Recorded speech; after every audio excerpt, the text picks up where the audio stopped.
जाट होकर आप बोल रहे हैं कि सीधा सीधा कि जाट भी बुद्ध थे, सब बौद्ध थे, ऐसी चीजें कहाँ से आ रही बिल्कुल बौद्ध थे बेटा, कहीं भी खोद के देख लो बौद्ध थे। हाँ, और हमारा राजा हर्षवर्धन बौद्ध था हाँ, और वो जाट राजा था। अगर कोई सर्च करके आओ तो हम बौद्ध हैं, सब भाई हैं, अलग अलग कोई नहीं है। हाँ। ये तो हमारे को जातियों में बांट के और एक उनने टुकड़े खा के जला रहे हैं अपना और आगे हाथ सेक रहे हैं। ना जात कुछ हमारे जो जाट चमार है ना, जाटो बोलते हैं जिसको हम चमार बोलते हैं, उनके गोत्र और जाटो के गोत्र एक है। तो कैसे हम अलग मान लें उनको? वो हमारे भाई हैं। पर वो ठीक है, वो भाई उन्हें धंधा अलग कर लिया, वर्ण अलग बन गया, तो उसी हिसाब से इन मनुवादियों ने उनका जाति बना दी। ना तो सब एक है। थाने शहर में उसका किला आज भी है। और वो लेकिन कहते हैं जाट तो हिंदू है ना। अरे वो बौद्ध था हमारा राजा हर्षवर्धन। हाँ, कैसे हिंदू था? ये जबरदस्ती हिंदू का ठप्पा लगा रखा है। हमारा सर छोटू राम है, जी कैमरा पे दिखाएं एक बार। हाँ, ये सर छोटू राम है और बाबा साहब है, ये लाहौर बैठे हैं साइमन कमीशन के इंतजार में। और हमारी बुद्ध किस्मत खराब थी, हाँ, जो हमारा सर छोटू राम 45 में एक्सपायर हो गया। न तो बाबा साहब के साथ में तो रहता था, बाकी और किसी ने उसका साथ नहीं दिया। नमस्कार, आप देख रहे हैं जनता लाइव, मैं हूँ आपका रवीना। डॉक्टर रितु के समर्थन में आज जगह जगह से लोग आए हैं, जो अपना समर्थन दिखाने आए हैं, जो उनका साथ देने आए हैं उनके उस संघर्ष की लड़ाई में। कुछ लोग अलग अलग राज्यों से भी आए हैं, सिर्फ दिल्ली से नहीं। एक ताऊ हमारे साथ हैं जो हरियाणा से आए हैं। ताऊ क्या नाम है? खजान सिंह। आप हरियाणा से हैं? हरियाणा रोहतक से हूँ। रोहतक से हैं। आज आप डॉक्टर रितु का साथ देने हैं, समर्थन करने हैं? पहले जितने आपको है ड्राइवर उनको सबको जय भीम नमो बुद्धाय जी।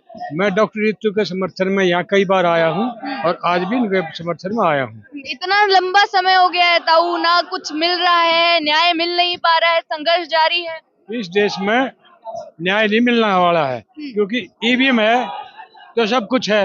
हाँ। क्या कोई जरूरत नहीं और ईवीएम से जोड़ रहे हैं इस चीज। सब कुछ ईवीएम है। हाँ, वोट इनके कुटने की वो है नहीं, भाई वोट हमारे चले जाएंगे। हाँ। इस चीज का तो डर तो है नहीं। हाँ। अगर इस चीज का डर होता तो ये शिवराज चौहान को भी नहीं हटाते, वसुंधरा को भी नहीं हटाते, क्योंकि सब कुछ इनके पास में है। तो इस लड़ाई को ईवीएम से कैसे जोड़ा जा सकता है? इस लड़ाई को कैसे ईवीएम से जोड़ा जा सकता है? लड़ाई हम लड़ते हैं। हाँ, जब कोई नेता है वो एक बार चौधरी महेंद्र सिंह टिकैत आए थे दिल्ली में और वो राजीव गांधी था, 2 दिन में ही उन्हें समर्थन कर दिया। और आज किसान बैठ के गए हैं एक साल 2 महीने तक, जब जाकर मुश्किल से मान्य है, वो मानते नहीं कि उनके पास ईवीएम है, वोट की कोई जरूरत नहीं है और शायद आगे ये इलेक्शन भी ना करवावे। मतलब आप बोल रहे हो कि ईवीएम है इसलिए बीजेपी सुनवाई नहीं कर रही है? हाँ, क्या जरूरत है? महंगे हिंदुओं के तो भले की बात करते हैं, सनातन की बात करती है बीजेपी तो। हाँ, सनातन की बात कर, सनातन तो बौद्ध धर्म था। इतने बड़ा राम मंदिर को बीजेपी लेकर चल रही है, पूरा कह रहे हैं कि अब इलेक्शंस में, एक चुनाव में मुद्दा बन जाएगा। 6वीं शताब्दी से पहले किसी भी शास्त्र में राम नहीं है, खाली बौद्ध ही बौद्ध, कहीं भी खोद के देख लो। जबरदस्ती राम बना रखा है।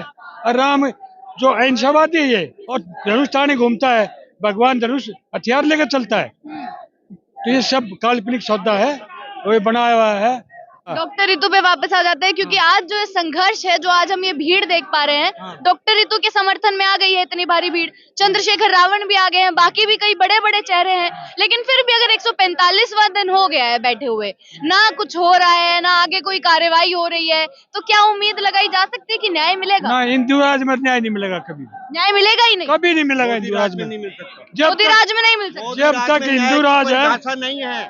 जब तक हिंदू राज है, जब तक न्याय नहीं है, सबका बराबर शासन चलेगा, सबको बराबर मानेंगे तभी न्याय होगा। जब तक हिंदू राज है नहीं होगा। तो क्या अभी भी बराबर नहीं माना जाता है? ना, अभी नहीं। अभी तो कह रहे हैं भाई मुसलमान और वो हिंदू को लड़ा रहे हैं, और अपना जिसको जी चाहो जिसको पीटते, चाहे को डॉक्टर लक्ष्मी यादव हो, चाहे डॉक्टर रितु हो, कोई भी सबको बाहर भगा देते, भागो यहाँ से, तुम्हारी जरूरत क्या है, तुम तो शुद्ध हो। और बाद में उनके लात मारा जब उनके समझ में हम शुद्ध हैं। आज शिवराज चौहान का भी समझ मारी मैं शुद्ध हूँ। अच्छा। वो सुंदरा को भी आ रही है मैं शुद्ध हूँ। और वो था यूपी का नेता अखिलेश का भी अभी याद आई है। अभी भी जातिवाद चल रहा है अब? हाँ, बिल्कुल जातिवाद चल रहा है, क्योंकि 90% है जो नेता है वो सत्ता के लिए घूम रहे हैं। 10% ही नेता है जो समाज सुधार के लिए घूमते हैं, तो 10% से कैसे गुजारा होगा। देखिए आप हरियाणा से आ रहे हैं, आजकल जो जाट समाज है उसको लेकर काफी चीजें चलती रहती हैं, चाहे वो नूह का मामला हो या उसके बाद अब धनखड़ जी का भी मामला हो, जाट समाज पे बात हो रही है। मतलब कहीं ना कहीं 2024 में वोट बैंक देखा जा रहा है। हाँ, और आप जाट होकर आप बोल रहे हैं कि सीधा सीधा कि जाट भी बुद्ध थे, सब बौद्ध थे, ऐसी चीजें कहाँ से आ रही बिल्कुल बौद्ध थे बेटा, कहीं भी खोद के देख लो बौद्ध थे। हाँ, और हमारा राजा हर्षवर्धन बौद्ध था, हाँ, और वो जाट राजा था, अगर कोई सर्च करके आओ तो। और ये है ना जो हमारा थानेसर, हाँ। थानेसर में उसका किला आज भी है। और वो लेकिन कहते हैं जाट तो हिंदू है ना।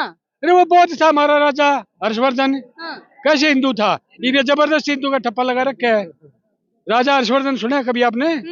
वो बौद्ध था। अच्छा, और ये हमारी जो थी वही इधर है पटना में, उसमें वो दान भी देता था। हाँ। और ये इसका था, ये जहाँ पर ये लगाते ना कुंभ, हाँ। वो कुंभ भी उसका राजा हर्षवर्धन का चालू कराया था। ये तो जो मनुवादी है सांप होते हैं, सांप कभी अपना बिल नहीं खोदता, दूसरे के बिल में घुसता है। अच्छा, हाँ, इन इन हमारा हमारा रंग भी खोज लिया, हाँ, जो हमारा कलर था ना साधुओं का, हाँ। वो भी खोज लिया। क्या भगवे की बात कर रहे हैं? हाँ, भगवा कलर भी मारा ही था, हाँ, और संत भी मारे होते थे। सब ये हमारे दिन खोज खास के बला बना लिए। ये जो टकला घूमे है योगीनाथ, ये भी बौद्ध है। अच्छा, हाँ। योगी आदित्यनाथ। हाँ बौद्ध है ये, पर इसको समझ में नहीं आ रही। जब इसको भगाएगा ना मनुष्य मर्जी, इसको जब इसको समझ में आएगी। कौन भगाएगा उनको, इतने मनुष्य बड़े मर्जी। सूबे के मुख्यमंत्री अरे हैं। भैया मनुष्य मर्जी बजाती है, शिवराज को भी भगाया, वसुंधरा को भगाया, हाँ। मनुष्य मर्जी सबको भगा देगा क्या ने। तो बोल रहे कि नए चेहरे आने भी जरूरी है, अगर जीतेंगे जनता जिसको जिताएगी, मोदी जी की गारंटी, इतनी सारी चीजें बीजेपी में चल रही हैं। गारंटी कहाँ, कम का गारंटी दी है। हमारे गारंटी दी थी, मैं हाथ जोड़ के माफी मांगी थी, मेरी तपस्या में भंग हो गया, जो मैं ये किसानों को नहीं दे। क्या वो कानून बना हटा दिया? क्या ड्राइवरों का कानून हटा दिया? हाँ। सब गारंटी तो देता है ये। और 15 लाख की गारंटी दी, इन हर एक चीज की गारंटी दी, कुर्सी गारंटी में खड़े उतरे हैं। लेकिन जीत गए 3 राज्यों में, पूरा भारी बहुमत से जीतते ही जा रहे हैं। ईवीएम ईवीएम अच्छा, ईवीएम। ईवीएम, इसीलिए तो शिवराज चौहान भगाया वहां से, हाँ, इसीलिए वो सुंदरा भगाई। हाँ। ईवीएम का खेल है सब। लेकिन अभी देखो 2024 आ गया, 2-3 महीने में 2024 के इलेक्शन हो जाएंगे, सबकी नजर है 2024 के लोकसभा। जीतेगा, जब तक जीतेगा, जब तक ये लोग इकट्ठे हो गए भी नहीं हटवाएंगे। जीत जाएगी बीजेपी। बीजेपी बोल रहे राम मंदिर मोदी- जितवाएगा मोदी इस बार जीतेगा। उनको। मोदी जीतेगा, राम मंदिर नहीं जितवा रहा मोदी। राम मंदिर नहीं जितवा रहा। ना, राम मंदिर नहीं जितवा रहा। हाँ। राम मंदिर के लिए मुश्किल से होंगे 25% वोट ही पाएंगे, इससे फालतू तो नहीं। हाँ, हर जगह तो दिख रहा है ऐसा माहौल कि सब एक तरफ हो गए हैं, एक तरफा चीजें चल रही हैं। मेरा हरियाणा में तो कई झंडे नहीं लग रहे। अच्छा, हाँ, वहाँ यहाँ दिल्ली में लग रहे हैं। डबल इंजन सरकार है हरियाणा में भी, हाँ, वहाँ फिर भी चीजें नहीं चल रही। फिर भी झंडे नहीं है हाँ। वहाँ, फिर भी झंडे नहीं है। और यहाँ दिल्ली में जो शहर है ना, वो शहर में गांव से आगे बाबा भीमराव ने कहा था कि या तुम्हारा भला नहीं होगा, शहर में जाके बसो, कहीं नाला कहीं भी झुग्गी डालो, वहाँ इनके रोटी मिल गई। अब ये हिंदू बन गए। हाँ। हाँ, ये रोटी नहीं मिलते थे, ये वो रहते। और अब भी जब इनके पीछे में वही झाड़ू नहीं बच लेगा पिछवाड़े में, जब तक कि समाज का समाज में नहीं आएगी। तब बोल रहे कि अभी भी समाज नहीं जागा है, जो बात नहीं होती है। जागेगा, इनका दूध ला के जब जागेगा, हाँ। इतना समाज नहीं जाग सकता। अभी जो इतने सारे नाम आ गए हैं, डॉक्टर रितु की बात कर लीजिए, लक्ष्मण यादव की बात कर लीजिए, प्रोफेसर रतन लाल की बात कर लीजिए, इतने सारे नाम आगे आ गए हैं, ये भी समाज की बात कर रहे हैं, समाज को, लोगों को इकट्ठा होने को बोल रहे हैं। संभव है, हो पाई है ये चीज? मुश्किल नहीं हो पाएगा। हाँ। इनके दिमाग में खाली पैसा घुस रहा है। ठीक है, 5 किलो अनाज दो, हाँ। 80 करोड़ लोगों को भूखे और अपने वोट लो। तो सही नहीं है। मोदी जी बोलते हैं कि अब गरीबों को तो दिया जाएगा ना अनाज, उनके पास नहीं है। गलत है, हाँ। दान देना गलत। वो अनाज नहीं दे रहा। वो एक कहावत का था, डॉक्टर प्रोफेसर है वो लक्ष्मण यादव, हाँ। शिकारी आएगा, जाल फैलाएगा, दाना डालेगा, पर तुम फंसना मत। फिर भी फंसते हैं। मतलब राशन एक जाल है। अब जाल है वो, तो दाना, हाँ जाल है वो, और कुछ नहीं है। हाँ। हाँ, आप तो इतनी सारी चीजें, इतने सारे खुलासे कर रहे हैं, अलग ही चीजें अलग बोल रहे हैं, मतलब आप बिल्कुल अलग चीजें बोल रहे हैं, आसपास कोई ऐसा बोलता हुआ नजर नहीं आ रहा है। बेटा मैं लिख के देता हूँ, हर्षवर्धन राजा जाट था और वो बौद्ध था, कहीं भी सर्च कर लो। तो मैं कैसे कह दूं, अकबर मैं हम बौद्ध नहीं है, हम बौद्ध हैं, सब भाई हैं, अलग अलग कोई नहीं है। ये तो हमारे को जातियों में बांट के और एक उनने टुकड़े खा के जला रहे हैं अपना, और आगे हाथ सेक रहे हैं। ना जातवाद कुछ। हमारे जो जाट चमार है ना, जाटो बोलते हैं जिसको हम चमार बोलते हैं, उनके गोत्र और जाटो के गोत्र एक है। तो कैसे हम अलग मान लें उनको? वो हमारे भाई हैं। पर वो ठीक है, वो भाई उन्हें धंधा अलग कर लिया, वरण अलग बन गया, तो उसी हिसाब से इन मनुवादियों ने उनका जाति बना दी। ना तो सब एक है। लेकिन अभी जो देश के हालात है, जिस तरीके से चीजें दिखती हैं, काफी लोग भी बोलते हैं कि सांप्रदायिकता पे देश चल रहा है, सांप्रदायिकता की राजनीति हो रही है। आपको लग रहा है कि ऐसा ही चल रहा है देश? हाँ, ऐसा चल रहा है। हाँ। मेरी बात सुनिए, हमारे यहाँ पंथ है बहुत। एक ब्रह्म कुमारी पंथ है, आशाराम पंथ है राधा स्वामी का, और एक धन धन सतगुरु राम रहीम का पंथ है। जितने भी पंथी हैं, कोई भी पंथी ये नहीं कहता राम होया है। कोई भी पंथी किसी भी पंथ में जाकर देख लियो, कोई भी पंथी ये नहीं कहेगा राम होया है, कृष्ण होया है। तो ये काल्पनिक बताते सभी। तो हम क्या गलत बोल रहे हैं? वो गुरु बोलते हैं तो ठीक है, और हम बोलना तो गलत है। अभी तो जो शंकराचार्य मना कर रहे हैं जाने के लिए राम मंदिर में, उनको भी हिंदू विरोधी कहीं ना कहीं बता रहे हैं कि वो लोग क्या जानते हैं। वो शास्त्रों के हिसाब से गलत है ये। हाँ।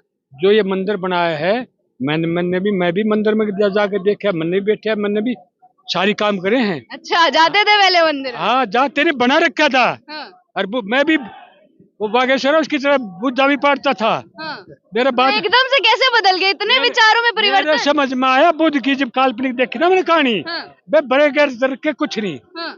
बुद्ध धम है, धर्म नहीं है। जो धर्म के हैं वो गलत है, बुद्ध धम है। हाँ। धम का अर्थ होता है विचार। विचारों का तर्क होगा तभी तो समाज आगे बढ़ेगा। साइंस क्या है? साइंस को अपने घर से लेकर आया है। मेरे दादा ने जो रिसर्च करी थी, खोज करी थी, अकबर खेती कैसे चलेगी, उसी हिसाब से फिर मेरा बाप ने करी, फिर हमने करी। आज बिजली की मशीन मिल रही है, मैं 1 घंटे में 1 किला यूं हलता था। 1 घंटे में अपने एक साइकिल का हल बनाया था, और आज उसमें बिजली चला रहे। यही साइंस है। लेकिन आपके विचार इतना बदल कैसे गए? कैसे बदले? किस चीज ने बदल दिया इतना? मेरा विचार बदला, जो भी मैंने ये दूसरी किताबें पढ़ी ना, बाबा साहब की, अम्बेडकर की, सर छोटू राम की, जिसने हमारे खेत में थे, नाज में थे, गाड़ी पर कली जा बनी है, सर छोटू राम ने बचाया हम। तो उनकी किताब पढ़ी तो मैं कहा भाई ये तो गलत है। और मैं आपको एक फोटो दिखाऊंगा। हाँ। तो ये हमारा सर छोटू राम है जी, कैमरा पे दिखाएं एक बार। हाँ। ये सर छोटू राम है और बाबा साहब है। हाँ। ये लाहौर बैठे हैं साइमन कमीशन के इंतजार में। और हमारी बुद्ध किस्मत खराब थी। हाँ। जो हमारा सर छोटू राम 45 में एक्सपायर हो गया, न तो बाबा साहब के साथ में तो रहता था, बाकी और किसी ने उसका साथ नहीं दिया।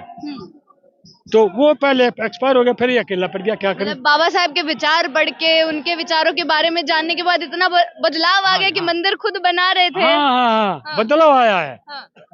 मन तो 9 हाथ की मूर्ति ना हाथों से बना रखी है हनुमान जी की। अच्छा। हाँ, पर ऐसा हमारे को समझ में आया ये गलत है। हाँ। मैं अब मंदिर में जा पूरा पंडित ड्यूटी हो, जाओ आओ, अब कुछ भी करो, हमको मतलब नहीं। तो अभी भी जो लोग समझ नहीं पा रहे हैं इन चीजों को, अलग तरीके से चल रहे हैं, पूरा धर्म के उसमें अलग सी चीजें निकल रही हैं, क्या कहना चाहेंगे उन लोग? ऐसा ये तो निकल, तो युवा हैं अभी भी, जिनको समझना चाहिए। युवा को मालूम नहीं ना। हाँ। हम क्या हैं, पता नहीं हरियाणा में कितने जाट होंगे जिनके मालूम नहीं राजा हर्षवर्धन जाट था, और ये वो बुद्ध था। बहुत लोगों को जाट, और बच्चों को तो पता ही नहीं। मैं वहाँ, वो है कि राखी गढ़ी, वहाँ खुदाई हो रही है, मैं वहाँ चला गया देखने क्या हो रहा है क्या नहीं हो रहा है। और सर छोटू राम का जन्म स्थान था, तो उसका वो मीटिंग करनी थी। 3 पंडित के घर हैं, वहाँ मना कर दिया भाई ये पंडितों की काट करते हैं जो लोग आते हैं। उन्हें मीटिंग नहीं करनी थी, जन्म छोटू राम का मना नहीं दिया। फिर राखी गढ़ी में गए, बोला यहाँ कोई ना मंदिर निकलता खुदाई में, ना कोई देवी देवता निकलता, खाली वो टेस्ट करें हड्डियां निकलती और कुछ नहीं, मटके वटके निकलते हैं। तो ये उनका जो लोग वो देख रहे हैं वो तो समझ में आ रही है। और ये भी भला हो आप जैसों का सोशल मीडिया का, जो कुछ थोड़ी बहुत लोगों को, बच्चों को समझ में आ रही है, समझेंगे और आगे समझदारी से काम लेंगे। चलिए, तो आज डॉक्टर रितु के साथ आ गए हैं, लगातार बने हुए, कई बार आपको देख चुके हैं। आप भाई कब जाए, हमारी बेटिया है। चाहे लोग कहते किसी भी जाति की हो। बिल्कुल वही बात है कि आप जाट समाज से आ रहे हैं। मेरी जाति की, वाह। वो जाट है, जाटो में जाट हूँ। हाँ। हमारा गोत्र एक है। टाइटल गोत्र समझते ना, जी। जैसे पंडितों के गोत्र होते हैं, हमारे जितने भी ये हैं जाटो, और जाटों की गोत्र एक ही है, अलग नहीं है। राठी भी है जाटो, और शहरावत भी है, सभी जाति में है जाटो। तंवर भी है, सभी जातियों में है। और यहाँ तक के गुज्जर भी उसी गोत्र में है, यादव भी उसी गोत्र में, और राजपूत भी उसी गोत्र में है। सभी एक ही गोत्र के हैं। तो सब मिल गए हैं और सब साथ हैं डॉक्टर मिले कहाँ हैं? मिले ही नहीं है। ना, नहीं मिले अभी। हाँ। अभी नहीं मिलेंगे, जब ये लूट लेंगे ना, हाँ। तब मिलेंगे। जब चिड़िया खेत चुग जाएगी, जब पछतावा करेंगे ये भाई, ये कुछ नहीं खाने का। चलिए। ना तो 5 किलो अनाज मिले, हाँ। ना और कुछ। जय भीम। मतलब सब चला जाएगा। सब चला जाएगा। चलिए, बहुत बहुत शुक्रिया आपका। तो हरियाणा से आए थे ताऊ, उनसे ही बात करने की कोशिश थी। कुछ अलग तरीके के विचार हैं जो सामने रख रहे हैं। पढ़ने के बाद, सब कुछ समझने के बाद बोल रहे कि आगे आए हैं, जीवन बदल गया है। और इधर डॉक्टर रितु सिंह के धरने की तस्वीरें आपको दिखा रहे हैं कि जो 5 लोग अंदर गए हैं, कहा जा रहा है कि अभी बातचीत जारी है। क्या सविता रॉय के साथ होगा, क्या इस धरने का रुख होगा, उस बातचीत के बाद ही पता चलेगा। इसी प्रकार जनता के मुद्दे तक पहुंचाते रहेंगे, बने रहे हमारे साथ। शुक्रिया।